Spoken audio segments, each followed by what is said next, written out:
Hello dear friends, today we will talk about creating shapefiles in ArcGIS ArcMap, but without having to use mandatorily ArcCatalog.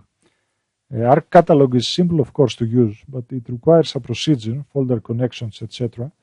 that sometimes we just want to avoid. So I will show you now a very easy alternative way of creating a shapefile through ArcMap without having to use ArcCatalog. Let's see how it is done. I have already uploaded a map in ArcGIS ArcMap, which is georeferenced, and I want to create a polygon in this property over here. First step, I go to Customize Toolbars. I click on Toolbar Draw, and the Draw toolbar is being shown.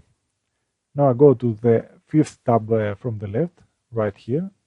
I click on Polygon, and I create the polygon I desire by left clicking.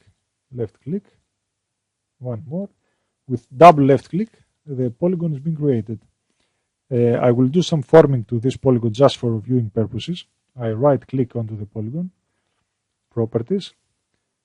From symbol, I go to fill color no, no color, outline color red, outline width 2, apply, OK. Now we go again in toolbar draw, first tab from the left, and we choose convert graphics to features. With this way we convert the polygon graphics into shapefile.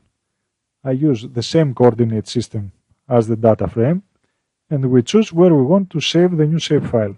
I name the file test, for example, test 4.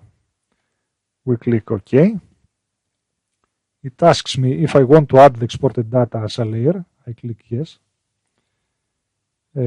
As we see now in the layers tab on the left in the table of contents, a new shapefile has been created. If we delete, we click onto the polygon and we delete it, we deleted the converted graphics. Now only a shapefile is right here. As you see, we have a shapefile now. And we can edit that shapefile in whatever way we want. So today we saw an alternative easy way of creating a shapefile from graphics. From graphics we draw in ArcMap, and that's all. I think it was very easy. Thank you all very much for watching.